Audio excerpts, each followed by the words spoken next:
લિંબાયત વિસ્તારમાં કોમી એકતા ભાઈચારા બની રહે અને લિંબાયતના ધરતીથી શાંતિ સંદેશ આપવા માટે લિંબાયત ગણપતિ પંડાલ પ્રતાપનગર પાસે હિન્દુ અને મુસ્લિમ ભાઈઓ દ્વારા એક સદભાવના બેઠકનું આયોજન કરવામાં આવ્યું હતું। લિંબાયત વિસ્તારમાં કોમી એકતા ભાઈચારા બની રહે અને લિંબાયતના ધરતીથી શાંતિ સંદેશ આપવા માટે લિંબાયત ગણપતિ પંડાલ પ્રતાપનગર પાસે હિન્દુ અને મુસ્લિમ ભાઈઓ દ્વારા એક સદભાવના બેઠકનું આયોજન કરવામાં આવ્યું હતું, જે સરધંભે તહેવાર શ્રી ગણપતિ ઉત્સવ તેમજ ઈદે મિલાદ તહેવાર અનુસંધાને આ પ્રોગ્રામનું આયોજન તેલંગુ સમાજના અગ્રણી બુચી રામુલુ માસ્ટર અને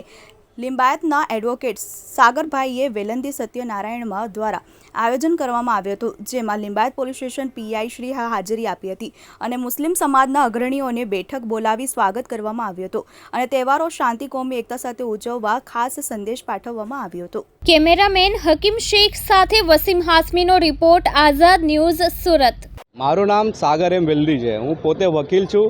અને સમાજ સેવક પણ છું અને વર્ષોથી હિન્દુ મુસ્લિમ એકતા માટે અને ગરીબો માટે લડતા આવેલો છું અને એમના શાંતિ માટે હિન્દુ મુસ્લિમ એકતા અને શાંતિ માટે કામ કરતા આવેલો છું। આજે લિંબાયતના રાજા જે લિંબાયતનું ગઢ કહેવાય ત્યાં લિંબાયત રાજાનું આગમન થયેલું છે। એ આગમનને અનુલક્ષીને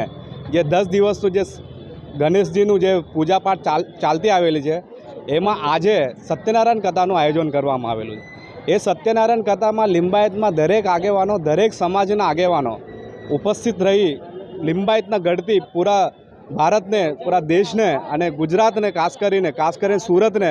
શાંતિ અને ભાઈચારાનો મેસેજ આપવા માટે એ લોકો આવેલા છે અને આપેલી છે। આજે જે સદભાવનાનું સદભાવનાની બેઠકમાં ઉપસ્થિત રહી દરેક આગેવાનોએ એકતા હિન્દુ અને મુસ્લિમનું એકતાનું મેસેજ આપેલી છે અને આખા સમાજમાં એ એક પોઝિટિવ રીતે ગઈ છે અને આગળ પણ આપણા સમાજમાં શાંતિ રહેશે એવું આપણે ઈચ્છા કરીએ છીએ। પૂરા સુરતમાં પૂરા ગુજરાતમાં હું મેસેજ આપવા માગું છું, હિન્દુ મુસ્લિમ વર્ષોથી સાથે રહેતા આવેલા છે, એકબીજા પ્રત્યે માન છે, એકબીજાના ધર્મોને એક આધાર પણ છે, પણ કેટલાક લોકો સમાજમાં અશાંતિ ફેલાવવા માટે કોશિશ કરી રહેલ છે। એ લોકોને એક સારા મેસેજ આપવા માટે આજે આ પ્રોગ્રામનું આયોજન કરેલ છે। આજરોજ અહીંયા મરકંડેશ્વર મંદિરની પાસે પ્રતાપનગર ગણપતિ ઉત્સવના મંડળ પાસે સાગરભાઈ એડવોકેટ, બુચી રામલુ માસ્ટર અને તેલુગુ સમાજના સભ્યો દ્વારા એક સુંદર કોમી એકતાનું આયોજન કરવામાં આવેલ હતું, જેમાં એમને આમંત્રણ આપ્યું હતું, જેમાં અમે સાગરભાઈ અને અહીંયાના જે આગેવાનો છે એમને સ્વાગત કરી કોમી એકતા ભાઈચારાના માહોલમાં લિંબાયતના ગણેશ ઉત્સવ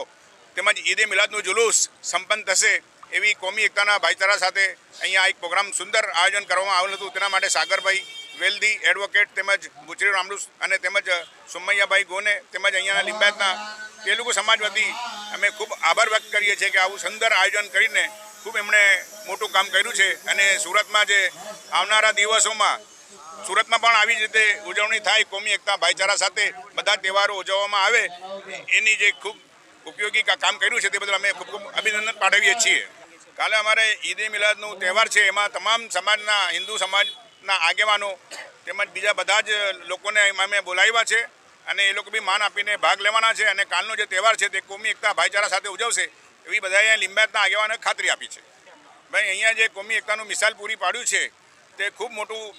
ઉદાહરણ પૂરું પાડ્યું છે અને લિંબાયતમાં ગણેશ ઉત્સવની યાત્રા તેમજ ઈદે મિલાદનું તહેવાર શાંતિથી